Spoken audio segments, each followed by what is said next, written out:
নমস্কার প্রিয় দর্শক বন্ধুরা, জীবন সুরক্ষার নতুন পর্বে আপনাদের সবাইকে স্বাগত জানাচ্ছি। আমি দেবাশিস সোম। আর আমাদের কথা অনুযায়ী আজকে আমরা অবশ্যই অনেকেই অবগত হয়ে গেছেন, গতকালকে যারা আমাদের বিটিএন নিউজ সংবাদ দেখেছেন। আমাদের আজকে অতিথি রয়েছেন plastic and reconstructive surgeon doctor Saugata Das. আমরা ওনার কাছ থেকে এই বিষয়টা নিয়ে আজকে অনেক কিছু জানার রয়েছে, জানবো আমরা। আর আপনাদের ফোনও আমরা নেব 220258। তার আগে 0384 অবশ্যই লাগাবেন। 220258 এই হচ্ছে আমাদের সরাসরি ফোন করার নাম্বার। রয়েছেন डॉक्टर सौगत दास। प्रथमेই आपको बहुत बहुत स्वागत है स्टूडियो में। Thank you. पहले जानना चाहेंगे आपका एकेडमिक विषय में कुछ जानना चाहेंगे पहले। अब तो मेडिकल कॉलेज में, सिलचर मेडिकल कॉलेज में। मैंने अपना MBBS सिलचर मेडिकल कॉलेज से किया। कौन सा साल में? ईयर 2007 अच्छा। 7 बैच। अच्छा। एंड उसके बाद मैंने जनरल सर्जरी में अपना मास्टर्स किया, मास्टर ऑफ जनरल सर्जरी। अच्छा। तो वो मैंने रिम्स RIMS इम्फाल से किया है। अच्छा। ठीक है। उसके बाद मैंने MCH किया इन प्लास्टिक एंड रिकन्स्ट्रक्टिव सर्जरी। अच्छा। वो भी मैंने RIMS इम्फाल से किया है। अच्छा। फिर अभी तो मैं आई कम बैक टू सिलचर, तो ये मेरा होम टाउन है, तो मैं यहाँ पे आके अभी शुरू किया है। तो इसी मिट्टी का आप है, तो इसी मिट्टी का मेडिकल जो सर्विस है ये देने के लिए उत्सुक है आप। हाँ जी, हाँ जी। और ये प्लास्टिक और रिकन्स्ट्रक्टिव सर्जरी जो है काफ़ी मशहूर चीज़ है आज के ग्लोबल वर्ल्ड में। तो इस विषय में पहले हम जानना चाहेंगे। ठीक है। हाँ, तो मेरा जो डिपार्टमेंट है ये प्लास्टिक एंड रिकन्स्ट्रक्टिव सर्जरी है। तो ये डिपार्टमेंट हम लाइक सिंपल भाषा में बताएंगे तो इसको आप ब्रॉडली दो भाग में डिवाइड कर सकते हैं। एक उसमें आता है आपका कॉस्मेटिक सर्जरी और एक है रिकन्स्ट्रक्टिव सर्जरी। अब क्या है कि हम सब जानते हैं कि प्लास्टिक सर्जरी बोलते ही कॉस्मेटिक सर्जरी आ जाता है, बट ऐसा नहीं है एक्चुअली। 10% हम लोग का सब्जेक्ट का जो है तो वो है कॉस्मेटिक सर्जरी में आता है, बाकी जो 90% है वो रिकन्स्ट्रक्टिव सर्जरी है। बेसिकली हमारा डिपार्टमेंट जो है, जो सब्जेक्ट है, ये शुरू हुआ है एज ए रिकन्स्ट्रक्टिव सर्जरी। अच्छा। ये प्लास्टिक सर्जरी जो पार्ट है, जो मतलब जो नहीं, मतलब प्लास्टिक सर्जरी नहीं, मतलब जो एस्थेटिक सर्जरी, जो कॉस्मेटिक सर्जरी लोग बोलते हैं, जो वो मतलब रिसेंट एक चीज़ है। अच्छा। तो बेसिकली मेरा जो डिपार्टमेंट है तो we deal with lot of things. हम लोग लाइक काफ़ी चीज़ में हम लोग का लाइक कंट्रीब्यूशन है। जैसे कि हम लोग का रिकन्स्ट्रक्टिव सर्जरी में बोलता हूँ आपको, तो उसमें क्या होता है, जैसे कि कोई भी जैसे कि आपका कॉन्जेनिटल डिफॉर्मिटी हो गया पेशेंट्स का, जैसे कि बच्चे पैदा होते हैं जिनका क्लेफ्ट लिप फटा हुआ रहता है, होठ जो बचपन से ही जन्म के बाद से फटा हुआ है, ये अंदर में पैलेट जो होता है फटा हुआ, इनबोर्न प्रॉब्लम जो होता है, इनबोर्न प्रॉब्लम होता है। तो ये सब प्लास्टिक सर्जरी डील करता है इनसे। फिर कुछ बच्चे होते हैं जो जन्म से उनका हाथ में डिफेक्ट होता है, अंगूठा नहीं होता है, या फिर 2-3 उंगली जुड़ा हुआ रहता है, या फिर आपका दूसरा बीमारी जैसे पेशाब का रास्ता जो होता है वो एबनॉर्मल होता है, हाइपोस्पेडियस बोलते हैं उसको, वो सब भी प्लास्टिक सर्जरी में आता है। तो ये आपका कॉन्जेनिटल हो गया। अच्छा। बट सबसे इम्पोर्टेंट चीज़ जो हम लोग का है वो है हम लोग का ट्रोमा सर्जरी। अच्छा। ठीक है। तो ट्रोमा में सर्जरी जब भी होगा, like trauma any facial trauma, जैसे फेस का कोई भी ट्रोमा हो गया, अच्छा, तो वो प्लास्टिक में आता है। बिकॉज फेस जो है वो काफ़ी लाइक बहुत यूनिक है एक्चुअली। उसमें थोड़ा सा भी आपका इधर उधर होता है तो आपको वो फेस में दिखता है, आदमी का चेहरा खराब हो जाता है, ब्यूटी खराब हो जाता है, और किसी का पर्सनैलिटी में भी एक डिफरेंस आता है। फेस ही हम लोग का है ना, वही हमारा मिरर है। किसी आदमी को हम देखते हैं तो उसका फेस देखते हैं तो उसको जानते हैं, राइट। बिना फेस का हमको जान नहीं पाएंगे। सही बात। तो फेस इज सो इम्पोर्टेंट। तो फेस का कोई भी ट्रॉमा होता है तो वो प्लास्टिक सर्जरी में आता है, बिकॉज उसको बनाने का, ठीक करने का तरीका ही अलग है। ठीक है। फिर आपका कभी भी जैसे फेस में कैंसर हो गया, ठीक है, कैंसर में कभी क्या होता है, कुछ पार्ट काटना पड़ सकता है कैंसर को निकालने के लिए। जैसे नाक का कैंसर हो गया तो नाक हाफ निकालना पड़ेगा, होठ का कैंसर होठ आधा निकालना पड़ता है, या फिर जबड़े का कैंसर, तो ये फेस डिफॉर्म हो जाता है, तो उसको बनाना पड़ता है फिर से। आप नोज़ को आप स्टिच नहीं कर सकते, आप सिलाई करने से आपका नाक नहीं बनेगा, आप सिलाई करने से होठ नहीं बनेगा। उसको क्या करता है, उसको मतलब टिश्यू को थोड़ा मैनिपुलेट करके होठ बनाना पड़ता है। तो कभी कभी क्या होता है, आसपास का टिश्यू लेके हम लोग होट बनाते हैं। अगर वो पॉसिबल नहीं है, अगर किसी का इंजरी ज़्यादा हो गया या फिर ट्यूमर की वजह से ज़्यादा होट पूरा आधा ही आपका निकालना पड़ा, तो उसको दूसरे बॉडी के दूसरे अंग से हम टिश्यू लेके या फिर मसल लेके बनाना पड़ता है, क्योंकि उसको फंक्शन भी करना है, सिर्फ बनाने से नहीं होगा। वो होट का जो फंक्शन है वो करना पड़ेगा। आईलिड अगर किसी का ख़राब हो गया है तो आईलिड को बनाना पड़ेगा। आईलिड का फंक्शन है आई को प्रोटेक्ट करना है, तो सब बनाना पड़ेगा। तो ये आपका इसमें आ गया। फिर हम लोग के डिपार्टमेंट में जैसे हैंड सर्जरी जो होगा, हाथ का सर्जरी प्लास्टिक में आता है, क्योंकि हाथ जो होता है इसमें लाइक एक्चुअली हम अगर देखेंगे तो हाथ इज सो इम्पोर्टेंट। मतलब हाथ का जो ये हम हाथ का खाते हैं, सब लोग हाथ पे कमाई खाते हैं, तो हाथ में इतना नर्व्स होता है, इतना नर्व्स और इतने सारे मसल्स है, इतने सारे वेसल्स है। अगर कुछ भी इंजरी होता है, छोटा सा काटने से ठीक है, आपका चमड़ा काटा है तो ठीक है, लेकिन अंदर का अगर नर्व कट गया तो आप पैरालिसिस हो गया, हिला नहीं पाएंगे, आप हाथ नहीं हिलेगा, आपका कुछ काम नहीं कर पाएंगे, तो उसको ठीक करना पड़ता है। तो हैंड सर्जरी आपका ये भी आता है आपका? ये भी प्लास्टिक सर्जरी में आता है। अच्छा अच्छा, ठीक है। अच्छा, तो प्लास्टिक सर्जरी में फिर बार्न्स आ जाता है। अच्छा बार्न्स, तो बार्न्स में क्या होता है, एक्यूट फेज में होता है। कभी पेशेंट पर जल गया पानी से या आग से, तो उसका तो ग्राफ्टिंग करना पड़ेगा। और कभी भी क्या होता है कि बार्न ठीक भी हो गया है, लेकिन बॉडी जो रिकवरी होता है तो कॉन्ट्रेक्चर हो जाता है, मतलब आदमी का जो जॉइंट होगा वो सिकुड़ जाता है, तो आदमी हाथ हिला नहीं पाएगा। उसका ठीक हो गया, जख्म ठीक हो गया है, लेकिन हाथ में हिला नहीं पाएगा, तो उसको रिलीज़ करना पड़ता है। तो ये सब भी आएगा आपका। फिर हमारे डिपार्टमेंट में ये आपका जैसे ये बार्न तो मैं बोल दिया। फिर आपका आएगा जैसे बॉडी का, सिर्फ हाथ का मतलब बॉडी का भी कुछ भी, जैसे आपका कहीं पे भी स्किन ट्यूमर्स, वो सब भी आता है इसमें।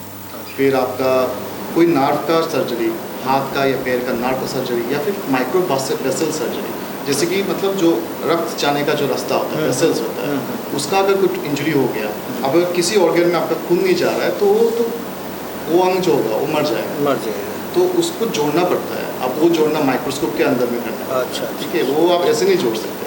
अच्छा। ऐसे जोड़ना है कि अब वो काम करे, खून उसमें जाए, फिर लौट के आए, सर्कुलेशन जरूरी है, तो उसको आप माइक्रोस्कोप के अंदर करते हैं। तो उसका जो धागा होता है वो भी बहुत फाइन होता है, उसको मतलब एक्चुअली इतना स्मॉल होता है, उसका डायमीटर 1 mm या 2 mm डायमीटर का होता है, तो मतलब बहुत डेलिकेट सर्जरी है। तो ये जितना भी डेलिकेट सर्जरी है सब प्लास्टिक में आ गया। अच्छा अच्छा अच्छा। तो अभी थोड़ा रिकन्स्ट्रक्टिव सर्जरी के बारे में थोड़ा बात करेंगे। इससे पहले थोड़ा बात कर लेते हमारे माननीय दर्शक से। প্রিয় বন্ধুরা, আপনারা দেখছেন বিটিএনে আপনাদের প্রিয় অনুষ্ঠান জীবন সুরক্ষা স্বাস্থ্য সম্পর্কিত এই বিশেষ অনুষ্ঠানে আজকে রয়েছেন আমাদের সঙ্গে ডক্টর সৌগত দাস। উনি প্লাস্টিক এবং রিকনস্ট্রাকটিভ সার্জন হিসেবে অনেক সুনাম অর্জন করেছেন এবং ইতিমধ্যেই সুখবর হচ্ছে যারা এই ট্রিটমেন্টে অনেকেই বাইরে যেতে চান বা গিয়েছেন বা যেতে হতো, তাদের জন্য এটা সুখবর এই কারণেই ডাক্তার সৌগত দাস আজকের দিনে শিলচরে রয়েছেন এবং তার এই ট্রিটমেন্টের দৌলতে, যেটা কথাটা একটু আগে বললেন, আমাদের ফেস, আমাদের লুকস, এটা খুব ইম্পর্ট্যান্ট। আমাদের পার্সোনালিটি বলুন, আমাদের আমাদের আমাদের একটা বডি ল্যাঙ্গুয়েজের ক্ষেত্রে একটা খুব ইম্পর্ট্যান্ট বিষয় দাঁড়ায়। তো এই জায়গাতে বিভিন্ন বিষয়ে আজকের দিনে প্লাস্টিক সার্জারির মাধ্যমে বা রিকনস্ট্রাকটিভ সার্জারির মাধ্যমে কিন্তু সেটা স্বাভাবিক রূপ নিতে পারে। কীভাবে পারে, কী করে করতে হবে, এইসব বিস্তর জানতে আমরা আজকে ডাক্তার সৌগত দাসের কাছ থেকে জেনে নেব। আর আপনাদেরও একটা বিশেষ সুযোগ রয়েছে লাইভ অনুষ্ঠানে 220258, আবার বলছি 220258, এই দুটি নাম্বার অ্যাভেলেবল রয়েছে। 03842 কোড অবশ্যই লাগাবেন, ফোন করুন, ডাক্তার দাস রয়েছেন। আপনার যদি এই সংক্রান্ত বিষয়ে কোনো প্রশ্ন আপনার থাকে, অবশ্যই ডক্টর দাস আপনাকে তার মূল্যবান পরামর্শ দেবেন। আবার আলোচনায় ফিরছি। এবার रिकंस्ट्रक्टिव सर्जरी বা এই পার্টটা बोलते আমরা কি বুঝি, पहले ही जानना चाहेंगे। पहले तो प्लास्टिक सर्जरी के विषय में आप काफ़ी सारे इन्फॉर्मेशन हम लोग को दिए। अभी रिकंस्ट्रक्टिव सर्जरी जो है ना, ये क्या क्या क्षेत्र में आता है? ठीक है, देखिए रिकंस्ट्रक्टिव सर्जरी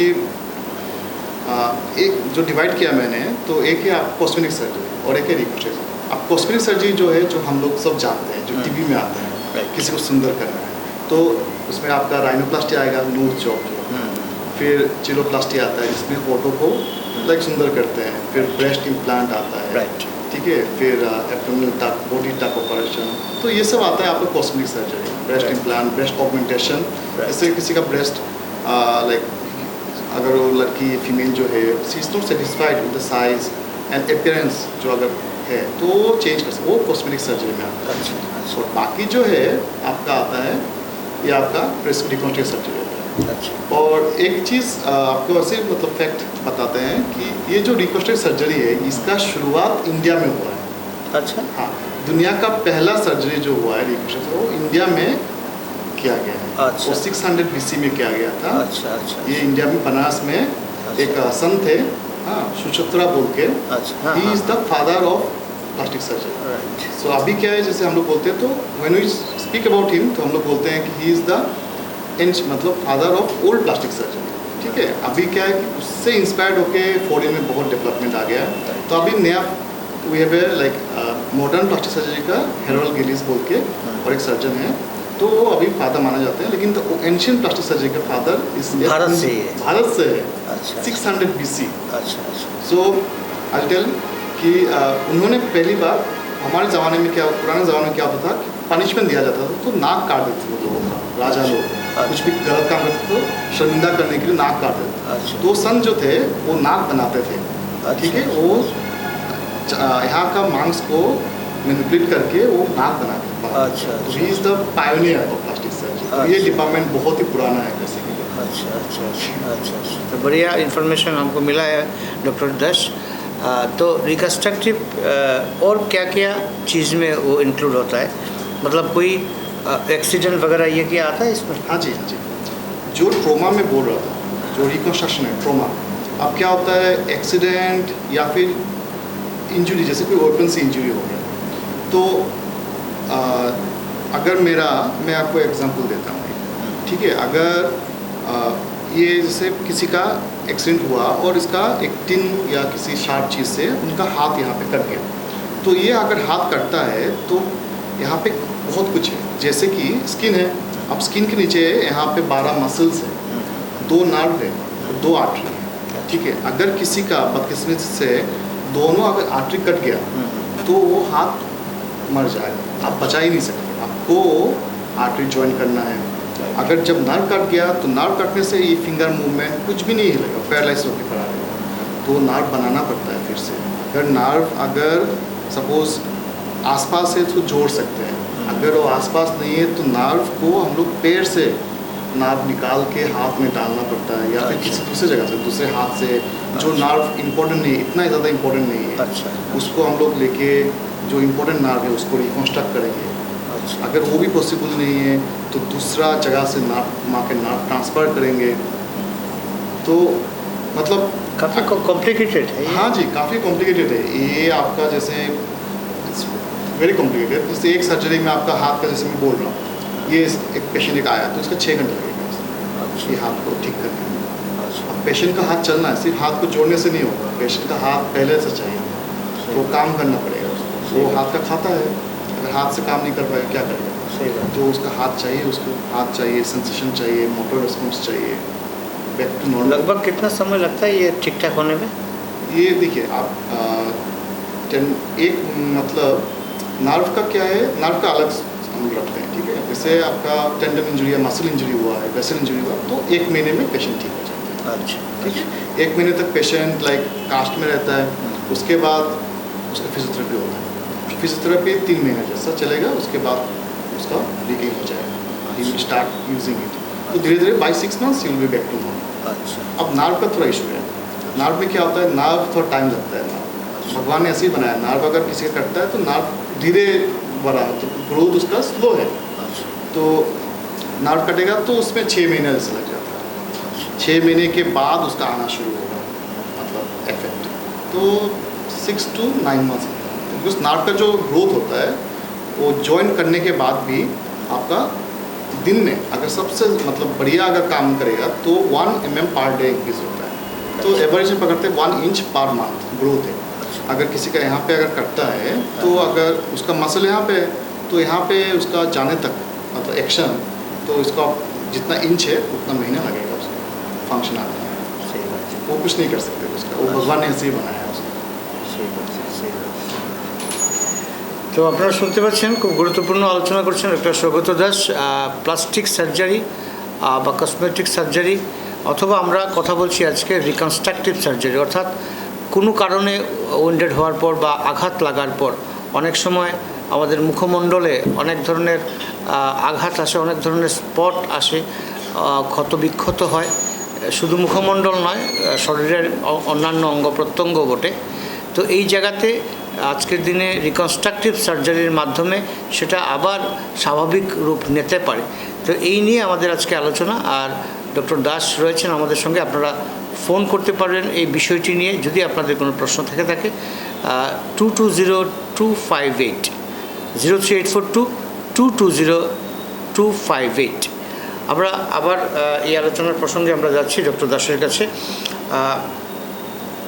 ये जो सारी ट्रीटमेंट के विषय में आप बताएं, तो हम जानना चाहेंगे डॉक्टर दास, इसका पॉजिटिव आउटकम क्या है? मतलब आदमी का जो नेचुरल एक होता है ना, फिजिकल एक व्यू होता है, ये कितना तक नेचुरल तक टच कर सकता है? देखिए हम लोग मतलब वी ट्राई आवर बेस्ट, ठीक है। पॉजिटिव तो है, अगर आप नहीं करेंगे तो योर रिजल्ट इज जीरो। ये तो सही बात है। हाँ, आपका हाथ बेकार हो जाएगा। अगर पैर में इंजुरी है तो पैर बेकार हो जाएगा, तो ठीक करना है उसको। तो हम लोग लाइक देखिए, आप पूरा तो भगवान जैसा तो नहीं, 90% हम लोग रिकवरी दे सकते हैं। अच्छा, ठीक है, 90% वी टारगेट है, कभी कभी 80%, लेकिन 90% हम लोग पकड़ के रखते हैं कि रिकवरी आएगा। अब 100% तो भगवान जैसा तो हाथ किसी का नहीं है। सही बात है, ठीक है, सही बात। तो उतना तो होता है। और एक चीज़ इम्पोर्टेंट है जो बताना चाहता हूँ कि देखिए कि मतलब ये एक चीज़ जो है ना, ये सर्जरी जो सब्जेक्टिव होता है, कोई भी सर्जरी पकड़ लो तो एक टाइम डिपेंडेंट चीज़ है। ठीक है, तो पेशेंट प्रेजेंटेशन के ऊपर डिपेंड करता है। पेशेंट अगर, अब दिक्कत वहाँ पे है कि अवेयरनेस नहीं है। अब क्या होता है कि पेशेंट का सबको हाथ कटा या पैर कटा या नाक में कुछ इंजरी हुआ, तो जाता है कहीं पे, तो उनको आइडिया नहीं है कि इसको ठीक कर सकते हैं, तो बोल देते हैं कि नहीं होगा। पेशेंट एक्सेप्ट कर लेता है कि कुछ नहीं हो सकता है। अब क्या होता है, बाद में उसको पता चलेगा, तब बाद में नहीं होता है। ठीक है, तो आपको जानना पड़ेगा कि हो सकता है। पेशेंट किस टाइम प्रेजेंट करता है उसके ऊपर डिपेंड करता है। जैसे कि सिंपल एग्जांपल अगर लेंगे, हम लोग अगर हाथ का जो मसल अगर काटा या पैर का मसल काटा, तो उसको 1 महीने में बनाना। 1 महीने में अगर रिपेयर नहीं किया तो प्राइमरी रिपेयर पॉसिबल नहीं है। वो टाइमलाइन है, primary repair after 30 days is impossible. तब ऑप्शन है, तो ऑप्शन है कि सेकेंडरी रिपेयर करेंगे। सेकेंडरी रिपेयर में क्या आना है, हम लोग दूसरे जगह से दूसरे मसल को ट्रांसफ़र करेंगे, ट्रांसफ़र करके उसको बनाएंगे। बट उसमें क्या होगा, आपका रिजल्ट थोड़ा घट जाएगा, क्वालिटी जो होगा आपका वो थोड़ा कम हो जाएगा। तो एक इशू है, तो अवेयरनेस चाहिए कि मतलब इसको एक टाइमलाइन है। जैसे नार्व का भी सेम है। नार्व का क्या है कि हम लोग बोलते हैं 9 months is the optimal. Before 9 months आप कुछ भी करोगे तो ठीक है, 9 मंथ्स के बाद पॉसिबल ही नहीं है। कहीं पे बोलते हैं 15 मंथ्स, उसके बाद चांस ही नहीं। क्योंकि क्या होता है कि एक बार अगर किसी का नार्व कट गया, तो नार्व जहाँ पे जंक्शन जहाँ पे काम कर रहा है, वो जगह पे नार्व का एक्शन नहीं हो रहा है, तो वो जगह भी धीरे धीरे सिकुड़ जाता है, मसल एट्रोफी हो जाता है, मसल सिकुड़ जाता है। तो बाद में अगर वो आप ठीक भी कर देंगे तो वो भाग काम नहीं करेगा अच्छे से। तो वो अवेयरनेस चाहिए कि लोग, क्या होता है कि मैक्सिमम लोगों को पता नहीं है कि फैसिलिटी ऐसा होता होगा। अब जिसको पता है उसको लगता है कि मैं कहाँ जाऊँगा, कहाँ पे होता है वो भी नहीं पता है। और अगर किसी को पता भी है तो सोचता है कि बहुत महंगा है। अब ऐसा है नहीं एक्चुअली। इट इज़ नॉट कि मतलब लोग सोचते हैं कि तो फॉरेन जाना पड़ेगा, ऐसा है कि बेंगलोर जाना पड़ेगा, बट ऐसा नहीं है। यहाँ पे भी हो सकता है, बट आपको जानना पड़ेगा कि कब आना है और क्या आपको, मतलब वो डायग्नोसिस इम्पोर्टेंट है कि मतलब सही बात, वो जानकारी जरूरी है। সেই বাতে হ্যাঁ, একটা কথা ঠিকই বলেছেন। মানে আমাদের একটা ধারণা, যদি প্লাস্টিক সার্জারি করতে হয় তাহলে অবশ্যই শিলচর হবে না, আমরা আমাদের বাইরে যেতে হবে, এই ধরনের হয়তো একটা ধারণা থাকতে পারে একটা সময়। কিন্তু আজকের দিনে খুশির খবর এটাই হচ্ছে যে আপনার এই প্রিয় শিলচর শহরেই কিন্তু এই ধরনের ট্রিটমেন্টের ভেরিয়াস ফেসিলিটি কিন্তু আজকের দিনে অ্যাভেলেবল রয়েছে। আর ডক্টর সৌগত দাসের মতো চিকিৎসকরা এখানে রয়েছেন। আমি এই নিয়েই কিন্তু আজকে আমাদের অনেক আলোচনা, অনেক প্রাসঙ্গিক ফোন আপনাদের আসতে পারে। আমি 220258 এই দুটি নাম্বার অ্যাভেলেবল রয়েছে, একটি নাম্বার অ্যাভেলেবল রয়েছে, আপনারা ফোন করবেন। ডক্টর দাস অবশ্যই আপনাদের এই বিষয় নিয়ে যে কোনো প্রশ্নের উত্তর দেবেন। তো আমরা এবার जानबो द्वितीय प्रश्न उत्तर ओनार काछ थेके। किसी का अगर ट्रीटमेंट होता है, पोस्ट ट्रीटमेंट जो सिनारी होता है, इसमें उसका नॉर्मल जैसा, नॉर्मल से दिखने में मतलब कितना समय लगता है, टाइम कैसा होता है? टाइम टेकिंग आपका देखिए डिपेंड करता है सर्जरी के ऊपर, कौन सा सर्जरी कर रहे हैं, कॉम्प्लेक्सिटी क्या है सर्जरी की। तो अगर सिंपल जैसे किसी का अगर स्किन ट्यूमर हुआ, आप समझ लीजिए स्किन ट्यूमर हुआ फेस में, सपोज यहाँ पे मेरे कुछ भी एक स्किन ट्यूमर हो गया, स्क्वामस सेल कार्सिनोमा हो गया, तो उसको नॉर्मल आने में आप 15 से 20 दिन लगेगा। सर्जरी के बाद by 15 days you start looking normal.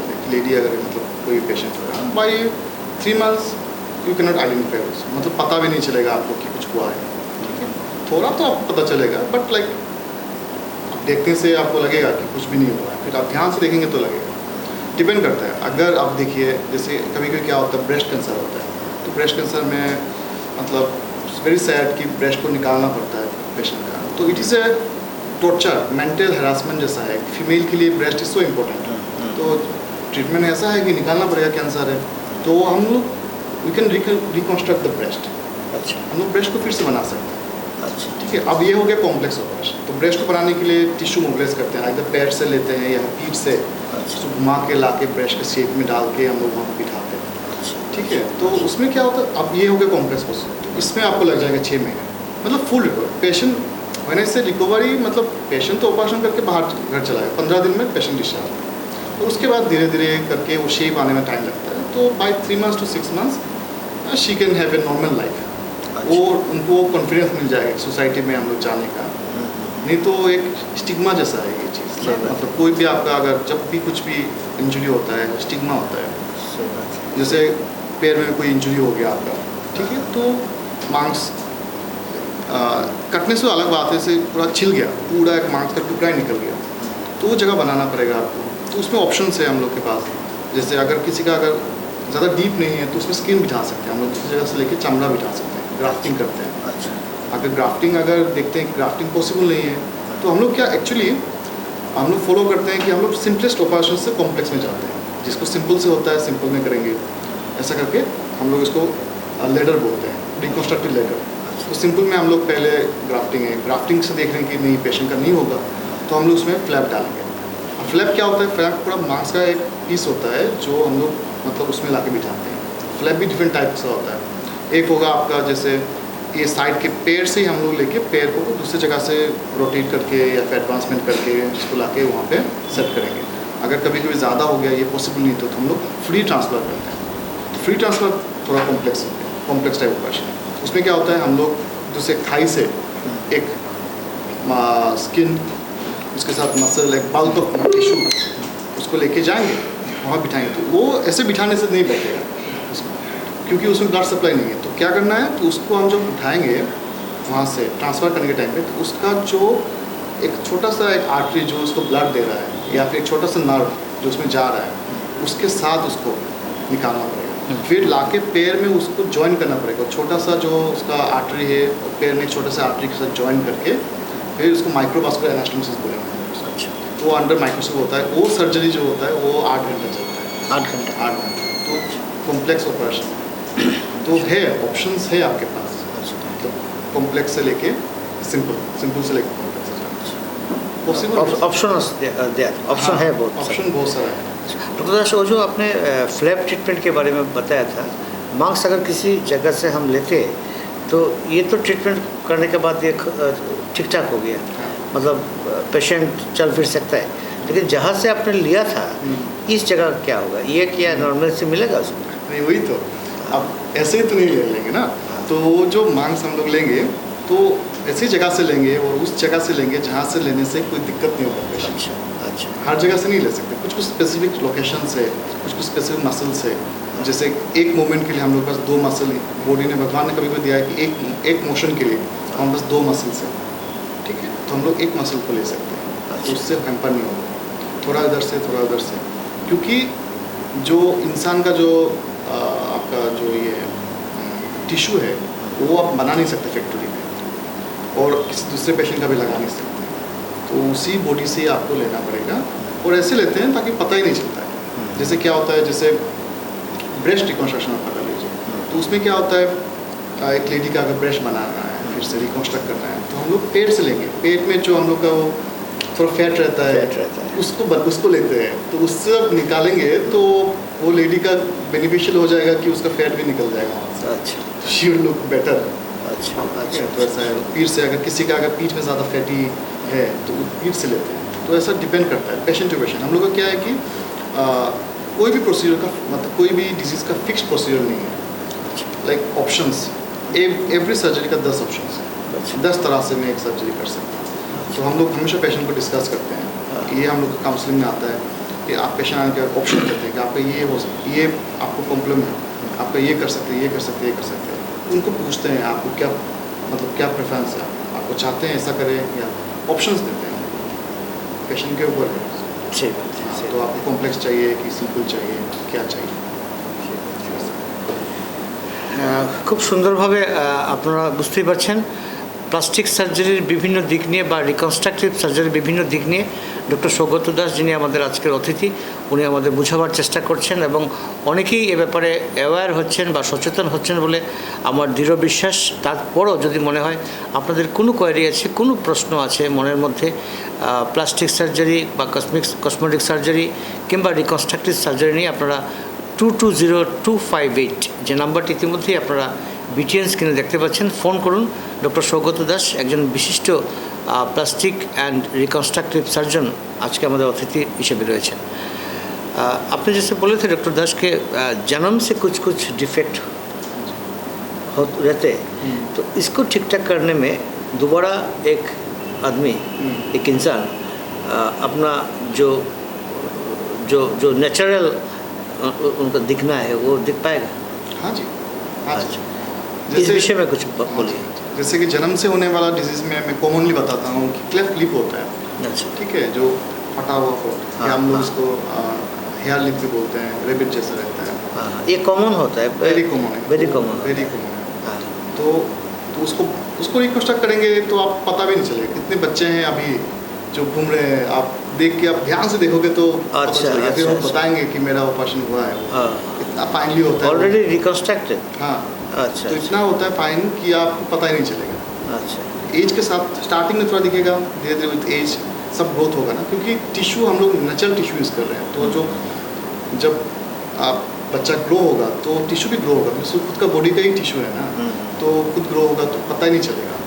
तो एक हो गया आपका क्लेफ्ट लिप, फिर आपका क्लेफ्ट जो यहाँ पे दबा हुआ रहता है वो होता है, फिर बच्चों का हाइपोस्पेडियस होता है जिसमें पेशाब का जो रास्ता होता है वो एबनॉर्मल पोजीशन में होता है, उसको रिकंस्ट्रक्ट करना पड़ता है। अच्छा फिर यूजुअली हैंड्स, हाथ में बहुत डिफॉर्मिटी होता है आजकल, तो हाथ का जो डिफॉर्मिटी होगा या फिर एक फिंगर मिसिंग है, किसी का थंब मिसिंग है, थंब रिकंस्ट्रक्ट करके बना सकते हैं फिर से। या फिर कुछ बच्चों का ऐसा कुछ सिंड्रोम्स होते हैं जिनमें हाथ ऐसे जुड़ा हुआ रहता है, सब उंगलियाँ, तो वो हिला नहीं सकते हाथ को, तो उनका हाथ को सेपरेट करना, अब ऐसे सेपरेट करने से नहीं होता, उसको ऐसे सेपरेट करना है कि वो फंक्शन करे। सही बात है। तो है ऑप्शन है आपके पास। अच्छा, किसी का हमने देखा है एक आँख खराब होता है तो दूसरा कुछ आर्टिफिशियल लगाते हैं, ऐसे भी दिखाई देता है। हाँ। तो इसमें क्या आप लोग का ऑप्शन है इसमें? हाँ, आँख का देखिए कि आँख में क्या होता है कि देखिए फर्स्ट ऑफ ऑल किसी का अगर आँख में डैमेज हो गया बाय एक्सीडेंट और एनीथिंग, तो फर्स्ट ऑफ ऑल जो पेशेंट हमारे पास आएगा, मेरे पास नहीं आएगा obviously, first he go to a eye specialist. Eye specialist, तो इंजरी जो होगा तो किसी का आँख जब होगा तो उसका साइड में बोन का इंजरी होगा, तो आँख जब किसी का खराब हो गया बाई चांस बेड ला के उनका आँख निकालना पड़ा, तो जो बोन होगा आप इम्प्लांट डालने के लिए आप डायरेक्ट नहीं डाल सकते, तो उसमें एक सॉकेट बनाना पड़ेगा। तो बोन जो एक्सपोज्ड है, क्योंकि वो बोन हमारा केरन के साथ कनेक्टेड है, तो उसको ढकना पड़ेगा, नहीं तो अगर खुला रह जाएगा तो इन्फेक्शन एंड हो जाएगा, तो उसको बंद करना पड़ता है। तो उसको हम लोग फ्लैप से बंद करते हैं। आफ्टर फ्लैप से बंद करने के बाद फिर वो जो नकली वाला जो आँख होता है बोर्ड रहते हैं वो उसके बाद लगाते हैं, तो फ्लैप से। तो है इवन ऑप्था में भी एक सब डिविजन है जो हम लोग ओकुलोप्लास्टिक सर्जरी बोलते हैं। अच्छा तो वो लोग आर सम ट्रेंड इन आई का प्लास्टिक, सिर्फ they are trained in that around the eye, जो प्लास्टिक सर्जरी है वो भी उनमें ट्रेन होते हैं, do a special course, some doctors अच्छा आई स्पेशलिस्ट वो लोग करते हैं वो कोर्स। अच्छा तो वो भी प्लास्टिक का ही एक पार्ट है अच्छा जो वो लोग करते हैं। अच्छा। डॉक्टर दास, कभी कभी हम सुनते हैं कि अगर किसी का हाई डायबिटीज़ है तो वो सर्जरी नहीं कर पाएगा, डायबिटीज़ नॉर्मल होने के बाद सर्जरी होता है, ऐसा सुनते हैं हम। तो इस विषय में आप जो डील करते हैं, इस विषय में ऐसा कुछ है? मतलब अगर माइनर और मेजर ऑपरेशन होता है तो कुछ होता है ऐसा? हाँ वो तो है। आप देखिए या फिजिकल पैरामीटर जो क्या मेंटेन करना पड़ता है? प्लास्टिक सर्जरी तो is like a major operation, ठीक है। वो आप कोई भी सर्जरी, अपेंडिक्स का सर्जरी या कोलकाता का सर्जरी, वो भी मेजर है, वैसे ही कंसिडर कीजिए उसको भी। तो उसके लिए पेशेंट फिट चाहिए। अब इमरजेंसी सर्जरी अलग होता है, एकदम इमरजेंसी पेशेंट का जान खतरे में है, तब तो हम लोग ये सब नहीं देखते। Somehow we manage, life saving is more important. But अगर patient is not threaten at that time, life is not threaten, तो ऑब्वियसली हम लोग वेट करते हैं। हम लोग मतलब उसका ग्लाइसेमिक कंट्रोल में लाते हैं, शुगर को कंट्रोल करना पड़ेगा, बिकॉज शुगर अगर हाई है तो इन्फेक्शन चांसेस ज़्यादा हो जाता है, टिश्यू हीलिंग नहीं होता है, टिश्यू आप जो स्टिच करेंगे वो हील नहीं होता है, कोई भी इंजरी हील नहीं होता है, तो वो ज़रूरी है। It's basically same only. आप कोई भी सर्जरी पकड़ लो, मतलब कोई भी एनीथिंग, ब्रेन का सर्जरी या हार्ट का या कोलकाता कुछ भी या प्लास्टिक सर्जरी, सब में वो सिर्फ तो सेम है, रिस्क भी सेम है, मतलब कॉम्प्लिकेशन है ना, सब आ जाता है उसमें। अच्छा, बढ़िया बढ़िया। तो हम जो प्रश्न या एक विषय हमने रखा था, पहले यहाँ पे ट्रीटमेंट का ऐसा फैसिलिटी नहीं था, आज के दिन में ये फैसिलिटी है, तो ये हम जानना चाहेंगे डॉक्टर दास, क्या क्या फैसिलिटी है और कहाँ तक ये ट्रीटमेंट हम सिलचर पे कर पाएंगे?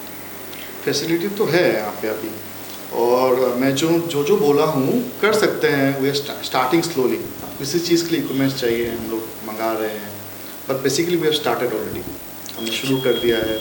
रिसेंटली कुछ हो भी गया है, कुछ ऑपरेशन।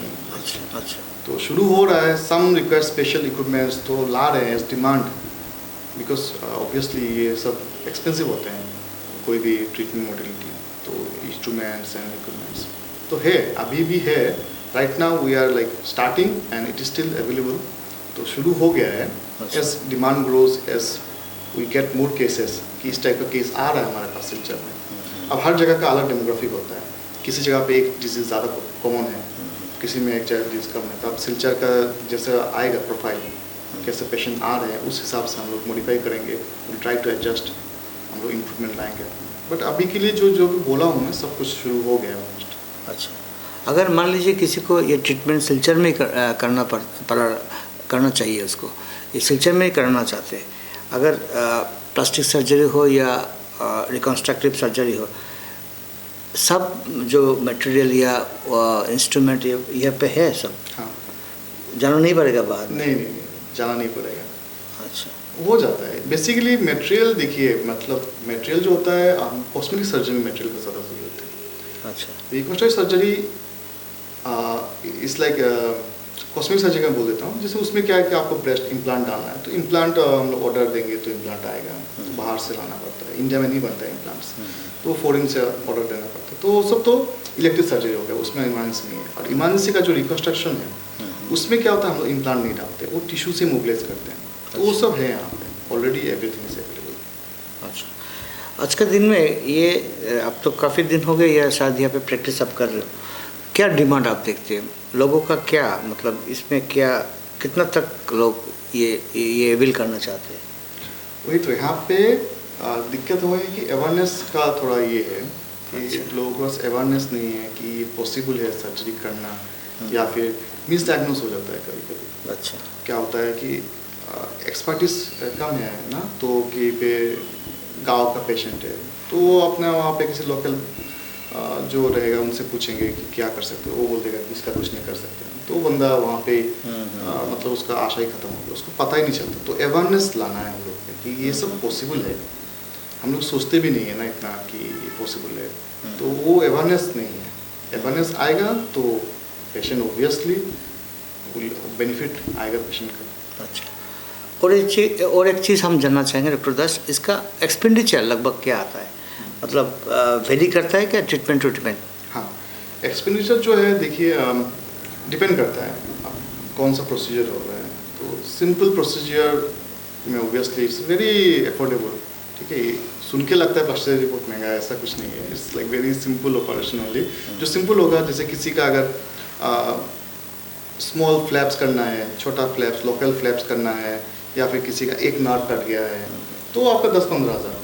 अच्छा, हाँ, एक आर्टरी कट गया है, ब्लड वेसल जॉइन करना है, या नार्व वो तो 10-15। अब किसी का अगर पूरा हाथ ही काट गया है सपोज, तो उसमें तो आपका सब कुछ कट गया है, तो उसमें थोड़ा एक्सपेंसिव बढ़ जाएगा, ठीक है। लेकिन जैसे कि स्मॉल थिंग्स में इतना नहीं है आपका। जैसे मैं बोल रहा हूँ आपको, नर्व का अगर ऑपरेशन है, अगर सिंगल एक नर्व का इंजरी है, ठीक है, और एक नर्व में अगर प्रॉब्लम है, तो उसका 10 से 15। अब क्या है, एक हाथ अगर पूरा अगर डैमेज है तो उसमें बहुत सारे नर्व्स हैं, तब आपका थोड़ा बढ़ेगा। बट ऑब्वियसली वो बाहर के रेट से यहाँ पर बहुत कम है। अच्छा अच्छा, जैसे कि आपने हाथ का एग्जाम्पल दिया है, अगर किसी दुर्घटना के कारण किसी का पैर काट जाता है तो इसमें भी। हाँ जी, हाँ जी। हाथ में क्यों बोलता हूँ कि हाथ हम लोग मोर इम्पोर्टेंट। हाँ, ये तो सही बात है। उसमें फाइन मूवमेंट चाहिए होता है। पैर में क्या है कि इतना फाइन मूवमेंट नहीं चाहिए। ओबियसली मैं हाथ जब बोलता हूँ, मैं पैर में मीन कर रहा हूँ। पैर में भी सेम चीज़ है। पैर का भी जो आपका नार्व अगर कोई हिस्सा कट गया तो इसमें आप जोड़ा लगा सकते हैं। हाँ जी, हाँ जी। अच्छा, ऐसा भी होता है कि कभी कभी पूरा हाथ ही कट जाता है, तो उसको भी जोड़ना पड़ता है। तब लाइक पूरा ही हाथ खुल के आ गया, तो उसको भी जोड़ सकते हैं। अब उसमें टाइम लिमिट है, 4 घंटे के अंदर करना है उसको। अच्छा अच्छा, तो उसमें आपको बोन जोड़ना है, सब नार्व जोड़ना है, सब मसल जोड़ना है, सब आर्टरी जोड़ना है, सब वेन जोड़ना है। तो वो तो आपका 12 घंटे लगता है। सिलचर में होता है अभी? कर सकते हैं, अभी तक नहीं किया है सिलचर में। अच्छा अच्छा अच्छा, मतलब बट फैसिलिटीज आती है। हाँ, फैसिलिटी। अच्छा अच्छा अच्छा, तो अभी हम जानना चाहेंगे ये ट्रीटमेंट जो है उसका सक्सेस रेट क्या होता है, कितना तक होता है ये सक्सेस रेट, थोड़ा बोलेंगे आप? आप देखिए, सक्सेस रेट का आप प्रोसीजर पर डिपेंड करेगा। कॉम्प्लेक्स, जैसे हम लोग फ्लैप्स का बात कर रहे थे पहले, या फिर ग्राफ्ट का, तो ग्राफ्ट 100% सक्सेस है, ठीक है। अब फ्लैप्स का क्या है कि अगर फ्री फ्लैप कर रहे हैं, जिसमें बोल रहा हूँ कि आपका वो दूसरा अंग से लेके आर्टरी को फिर से ज्वाइन करना है, यहाँ से लेके आर्टरी को ज्वाइन करना है, तो उसमें थोड़ा सक्सेस आपका जैसे 80-90% होता है। अच्छा, 10% फेलियर होता है, बिकॉज वो इतना माइनर वेसल्स होता है कि 1 mm डायमीटर का, तो वो कभी कभी कोआगुलेशन हो जाता है, क्लॉट हो जाता है, ब्लॉक हो जाता है, तो वो मिसअरेंजमेंट हो जाता है कभी कभी। 10% फेलियर रेट पकड़ते हैं हम लोग। बट सिंपल प्रोसीजर जैसे होगा कि लोकल फ्लैप्स या फिर लोकल हैंड सर्जरी 100% आप बोल सकते हैं। अच्छा अच्छा, तो अभी अब जानना चाहेंगे ये ट्रीटमेंट का कोई साइड इफ़ेक्ट होता है क्या? हर कोई किसी ट्रीटमेंट का शायद कोई साइड इफ़ेक्ट होता है, इसमें कोई होता है कुछ? देखिए, साइड इफेक्ट तो नहीं होता सर्जरी का कॉम्प्लिकेशन होता है जी। तो complication is same as any other surgery, same वही है। आपका इन्फेक्शन हो सकता है, इन्फेक्शन या फिर नॉन यूनियन, बोन का करेंगे तो यूनियन नहीं होता है, जो सेम जो आपका मतलब दूसरे सर्जरी में है। साइड इफेक्ट हम लोग यूजुअली मेडिसिन का बोलते हैं, तो सर्जरी में हम लोग कॉम्प्लिकेशन बोलते हैं कि ब्लीडिंग हो गया ज़्यादा, बट वी कैन मैनेज। ये होता है, it happens in every surgery, some bleeding will always be there, थोड़ा ब्लीडिंग होता है, but it's all manageable, we are trained in that. तो we are doing complex operation, तो थोड़ा तो ब्लीडिंग थोड़ा ये होता है, but it's actually normal course जो है, नॉर्मल चीज़ है ये सर्जरी। ये कोई भी सर्जरी में होता है, आप गॉल का कर लो। अच्छा, तो ज़्यादा कुछ कॉम्प्लिकेशन नहीं होता है नहीं इसमें? नहीं। अच्छा अच्छा, डॉक्टर दास, एज हर चीज़ में एक फैक्टर होता है, तो ये इस विषय में कोई ऐसा होता है, कोई अगर छोटा बच्चा होता है तो इसका ट्रीटमेंट में थोड़ा रिजल्ट ज़्यादा आता है, एज एल्डरली पेशेंट में थोड़ा ज़्यादा कम आता है, ऐसा कुछ है इसमें? ये तो है। देखिए, हमारे कुछ डिजीज़ जैसे मैं बोल रहा हूँ, सबका एक टाइम लिमिट है, मतलब टाइम जिस टाइम पे ऑपरेशन करना है। जैसे कि हम लोग क्लेफ्ट लिप हो गया, तो हम लोग क्लेफ्ट लिप पैलेट वो 15 महीने से पहले कर देना। कभी कभी किसी बच्चे का कान नहीं होता है, कान को रिकन्स्ट्रक्ट करना पड़ता है, तो उसका लिमिट है, उसका 7 ईयर्स में करते हैं, वो 7 साल में ही करना है उसको, उससे पहले नहीं करना है। अच्छा, इसका बाद नहीं हो पाएगा? उसके बाद भी कर सकते हैं, but that is optimal time. अच्छा, मतलब क्योंकि उस समय एक बच्चा स्कूल जाएगा, तो उसका कान अगर डिफेक्ट है तो उसको दिखेगा सब, तो वो रेडिकल बन जाएगा सोसाइटी में, उसके क्लास के बच्चे उसको मजाक उड़ाएंगे। तो एक हर चीज़ का एक टाइम है। जैसे मैं बोला था नार्व का ऑपरेशन, तो जितना जल्दी हो सके, ट्रोमा का क्या है कि जितना जल्दी हो सके अच्छा है। 5 से 7 दिन के अंदर कोई भी ट्रोमा केस 5 से 7 दिन के अंदर कर लेना है। और जैसे कैंसर का रिकन्स्ट्रक्शन में बोल रहा था, जैसे कि ब्रेस्ट कैंसर या इसको रिकन्स्ट्रक्ट कोट का या फिर नाक का, वो प्लान प्रोसीजर होता है, तो आपका जब वो एनी टाइम कर सकते हैं, उसमें कोई इफेक्ट नहीं है। अच्छा अच्छा वो ट्रोमा इमीडिएटली करना है। बेसिकली गोल्डन रूल क्या है, ट्रोमा इमीडिएट करना है, जितना जल्दी उतना अच्छा है। और कैंसर जो होता है वो ये तो आपका ये हो गया प्लान प्रोसीजर है। अच्छा। तो ऑन्कोलॉजिस्ट जो रहेंगे, जैसे जिन्होंने ब्रेस्ट सर्जरी, इसका तो अलग ट्रीटमेंट होता है ना हाँ, कैंसर का, अलग। ऑन्कोलॉजिस्ट करते हैं। नहीं, ऑन्कोलॉजिस्ट तो क्या होता है, यूजुअली क्या होता है कि ऑन्कोलॉजिस्ट ब्रेस्ट को निकालेंगे तो रिकंस्ट्रक्शन आता है हम लोग का। अच्छा अच्छा टू टीम अप्रोच होता है अच्छा अच्छा अच्छा कोई भी सर्जरी में। जैसे हम लोग का इसमें भी आता है, ऑन्को के साथ आता है, ऑर्थो के साथ भी कोलाबोरेशन रहता है, न्यूरो के साथ भी कभी कभी रहता है। जैसे ऑर्थो में से क्या होता है कि कभी ऐसा होता है कि इंजरी हो गया, बोन जो टूट गया, सपोज बोन टूट गया और बोन ऐसा टूटा कि टूट के बाहर आ गया, और ऐसा बाहर आया कि जो बाहर का चमड़ा जो है, स्किन और मसल है, वो भी नहीं है, तो बोन पूरा एक्सपोज है। तो बोन अगर हवा से कांटेक्ट में रहेगा तो बोन खराब हो जाता है। तो that time we are also needed, तो हम लोग आके उसको ढकना पड़ेगा बोन, वो स्टिच करने से नहीं आएगा।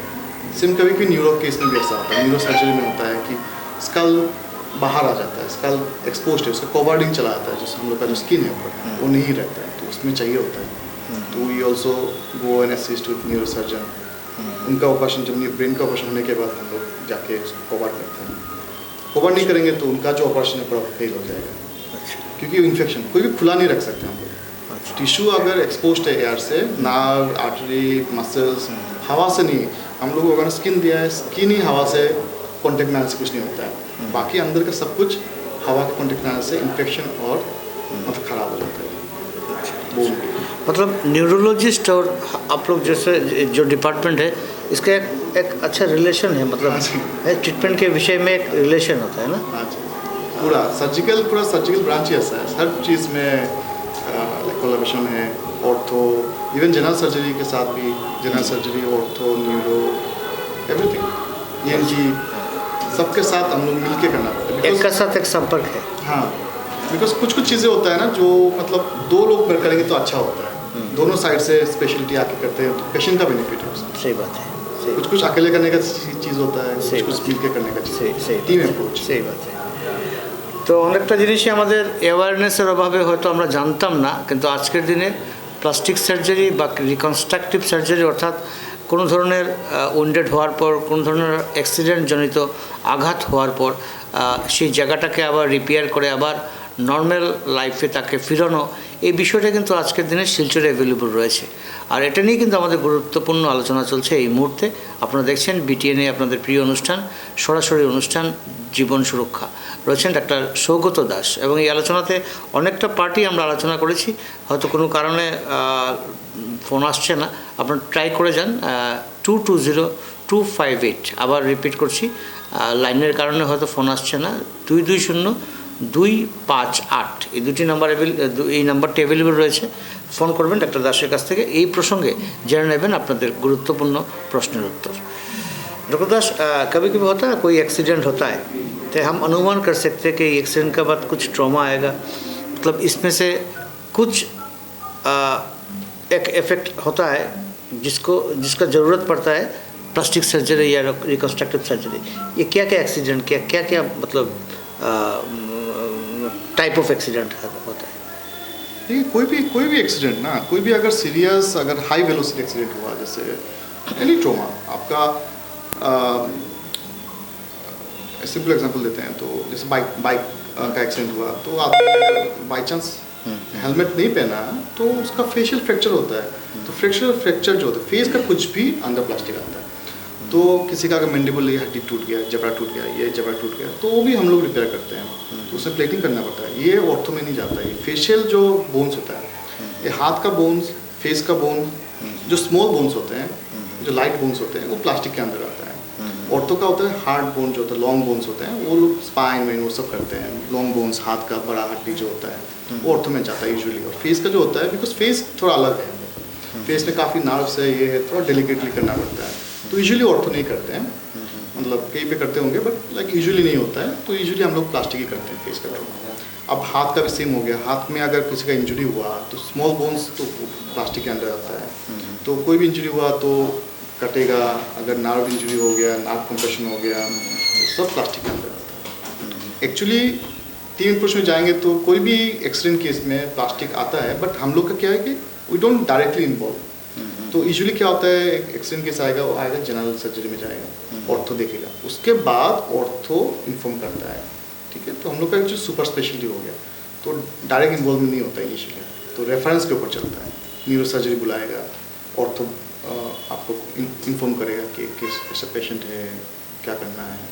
तो डिपेंड करता है, हर चीज़ में नहीं चाहिए होता है, माइनर केसेस में नहीं चाहिए होता, मेजर ट्रोमा टू हैंड, ठीक है, जिसमें ज़्यादा मतलब इनसाइड का डैमेज हो गया है, तो उसमें चाहिए। जैसे बाहर का स्किन होने से इतना दिक्कत नहीं है, बट अंदर का अगर मसल, टेंडन, नर्व्स ये सब इंजरी हो गया तो चाहिए ही चाहिए, उपाय नहीं।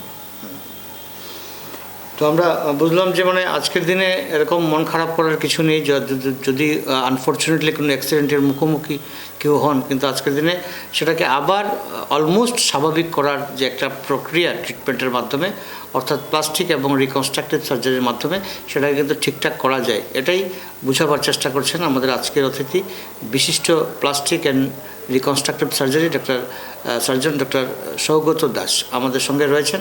আর লাইভে তার কাছ থেকে গুরুত্বপূর্ণ কথা আমরা শুনতে পাচ্ছি।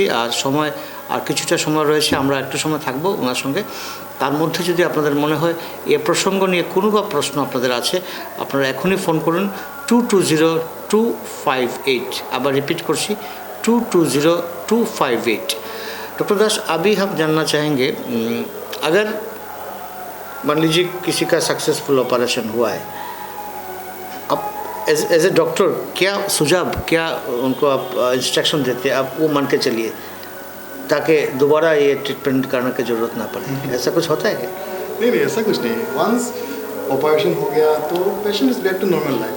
एक बार आपका वुंड हील हो गया तो वो नॉर्मल लाइफ लीड कर सकते हैं, उसमें कुछ एक्स्ट्रा चीज़ नहीं है। हम लोग प्लास्टिक सोचते हैं, हम लोग को एक ये हो जाता है कुछ एक्स्ट्रा लगा देंगे, प्लास्टिक लगा देंगे, एक रहता है, बहुत लोग सोचते हैं, ऐसा कुछ नहीं है। वो आपका नॉर्मल सर्जरी जैसा ही है। प्लास्टिक वार्ड का मीनिंग क्या होता है कि एनीथिंग दैट इज मोल्डेबल, ठीक है। अब प्लास्टिकोस वार्ड से आया है, वो ग्रीक वार्ड है, उसको मतलब मोल्डेबल, किसी को अगर रूप दे सकते हैं, उसको हम मोल्ड कर सकते हैं, तो उसको प्लास्टिक बोलते हैं, उससे आया है, ठीक है। तो नॉर्मल टिश्यू है, कोई ऐसा कुछ देख लेते कोई है या फोन पे। हाँ, नमस्कार। नमस्कार, হ্যালো, হ্যাঁ একটু জুড়ে বলুন। হ্যালো, হ্যাঁ বলুন, জুড়ে বলুন। হ্যালো, কে কোথা থেকে ফোন করছেন? নমস্কার। হ্যালো, হ্যাঁ কে বলছেন, কোথা থেকে ফোন করছেন? নমস্কার, দুধপাতি লিট কোলাঘাট থেকে। হ্যাঁ বলুন। দুধপাতি লিট কোলাঘাট। হ্যাঁ বলুন। মানে আমার শরীরে একটা মানে আমার স্কিনের মাঝে একটা মানে জায়গা জায়গা মানে একটা গুটায় বাড়িছে, আচ্ছা মানে দাঁত বলে বা দাঁত বহুত মানে বহুত দোষী করছে স্যার, মানে মানে মানে अच्छा এটা হবেন না। कहाँ पर कुंज इनका कहना है कि एक सज्जन ने फ़ोन किया है दूध पतल से, उनका कहना है कि शरीर में उनका कुछ स्पॉट जैसे निकला है, जिसको हम बांग्ला में दाउद बोलते हैं, ऐसा कुछ नहीं है।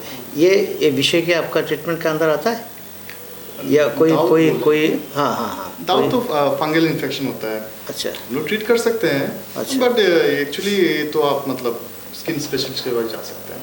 अच्छा बेसिकली ये मतलब इतना कुछ सीरियस नहीं है, अच्छा ट्रीटेबल है, हम भी कर सकते हैं, मतलब हाँ हाँ हाँ हमारे स्पेशलिटी में नहीं आता है, but like it's okay. Okay अपनी डॉक्टर दास আপনাকে लेकिन वो दाऊद है क्या, वो किसको कैसे पता होगा? हाँ, अगर वही। एक दूसरा चीज़ भी हो सकता है, हाँ हाँ हाँ स्किन ट्यूमर्स भी हो सकते हैं, या फिर हाँ। कुछ दूसरा इन्फेक्शन भी हो सकता है। अगर एक बार- बोल रहे हैं कि दाऊद है, हाँ। तो दिक्कत नहीं है, वो तो सिंपल चीज़ हो गया, हाँ, हाँ। बट वो दाऊद है कि नहीं वो कन्फर्म करना हाँ पड़ेगा। ये तो एक डॉक्टर ही बोल सकते हैं। हाँ, उनको एक डॉक्टर दिखाना है। ঠিক, আপনি এক কাজ করবেন দাদা, হ্যালো, কোন দাদা? আপনি একবার যোগাযোগ করে নেবেন, আপনি একবার ডক্টর সৌগত দাসের সঙ্গে যোগাযোগ করে নেবেন, যদি প্রয়োজন মনে হয় একবার দেখে নেবেন উনি আপনাকে, আর তারপর ট্রিটমেন্ট প্রসিজিওরটা উনি বলে দেবেন, কেমন? ঠিক। ঠিক আছে দাদা, কোন জায়গা? আমরা বলে দিচ্ছি একটু পরেই ওনার আমি ওনাকে কোথায় অ্যাভেলেবল পাওয়া যাবে, ফোন নাম্বার ডিটেলসটা বলে দেবো, কেমন? হ্যাঁ সঙ্গে থাকুন আপনি।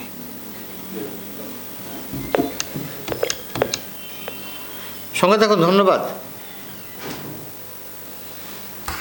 হ্যাঁ। तो मैं जो ये बोल रहा हूँ, तो ये जो है अब ये पेशेंट बोल रहे हैं कि उनको दाऊद है, तो दाऊद बांग्ला में दाऊद बोलते हैं, तो वो है फंगल स्किन इन्फेक्शन, तो वो तो कुछ नहीं है, ठीक है, ठीक हो जाता है। आप 15 दिन का दवाई चलेगा, ठीक हो जाएगा। बट क्या होता है स्किन जो कभी कुछ स्किन कैंसर्स होते हैं जो हमारे इसमें आते हैं, जैसे BCC हो गया, बेसल सेल कार्सिनोमा, या फिर स्क्वामस सेल कार्सिनोमा, या फिर मेलानोमा। तो BCC जो होता है वो देखने में आपको लगेगा कि मैंज हुआ है या फिर ऐसा कुछ होता है ना, वार्ड जैसा, लेकिन वो कैंसर होता है। तो डायग्नोज भी करना मतलब मुश्किल है। कुछ होता है जो कलर भी नहीं होता, उसमें आपको थोड़ा मतलब रेडिश कलर दिखेगा, वो भी कैंसर हो सकता है। अच्छा, तो अवेयरनेस चाहिए हमें, ठीक है। बहुत ऐसा पेशेंट हुआ है कि पेशेंट आता है, एक पेशेंट आया था मेरे पास कि बोला कि यहाँ पे सर पे थोड़ा सा कुछ हुआ था बहुत पहले, हाँ, उसको लगा कि कुछ माइनर कुछ हुआ है, तो he was also like thinking कि कुछ नहीं हुआ है, बिकॉज वो देखने में नहीं लगता है। बट कैंसर अचानक से, कैंसर अगर बाई चांस अगर कैंसर है तो अचानक से आपको वो बड़ा होने लगेगा, और वो कैंसर तो बहुत ख़राब चीज़ होता है। तो अवेयरनेस चाहिए। तो ये पेशेंट का अगर बाई चांस कुछ ख़राब निकल गया तो उससे अच्छा है कि एक बार आके दिखा लें। सही बात है कि अगर दाऊद है तो उसका ट्रीटमेंट करा देंगे, सही बात है। अगर ख़राब कुछ है तो उसका भी ट्रीटमेंट हो जाएगा। সেই পথে অ্যাওয়ারনেসটা প্রয়োজন। যেটাই বলছেন ডাক্তারবাবু, মানে রোগ কী হয়েছে সেটা একমাত্র ডায়াগনোসিস করার পরে ডক্টর বলতে পারবেন। এই জন্যই কিন্তু একটা সচেতনতার জন্যই কিন্তু এই ধরনের অনুষ্ঠান আমরা করি। আর যারাই এই ধরনের প্রশ্ন করবেন অবশ্যই একবার চিকিৎসকের সঙ্গে আপনারা যোগাযোগ করে নেবেন। সময় একদম শেষের পথে, আমি একটু ওনার কাছে যাব যে জিনিসটা জানতে চাইছি আমরা। आप कहाँ पे अवेलेबल हो, और ये फ़ोन नंबर वगैरह अगर थोड़ा व्यूअर्स लोग अगर जानना चाहेंगे। मैं JJIMS मेहरपुर में अवेलेबल हूँ अभी, मैं वहाँ पे रहता हूँ। और मैं अभी सिलचर मेडिकल कॉलेज में विजिटिंग सर्जन जैसा भी जा रहा हूँ, तो आप मुझे इन दोनों में से कोई भी जगह में मिल सकते हैं।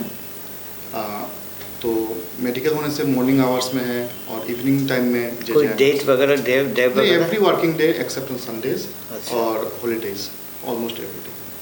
अच्छा, तो डॉक्टर दास, काफ़ी सारे जो महत्वपूर्ण विषय है इस विषय लेकर आप चर्चा किए हैं, तो हम उम्मीद करते हैं लोगों को भी बहुत पसंद आया ये सब्जेक्ट। और जाते जाते और दो एक शब्द बोलिएगा जो बोलिए।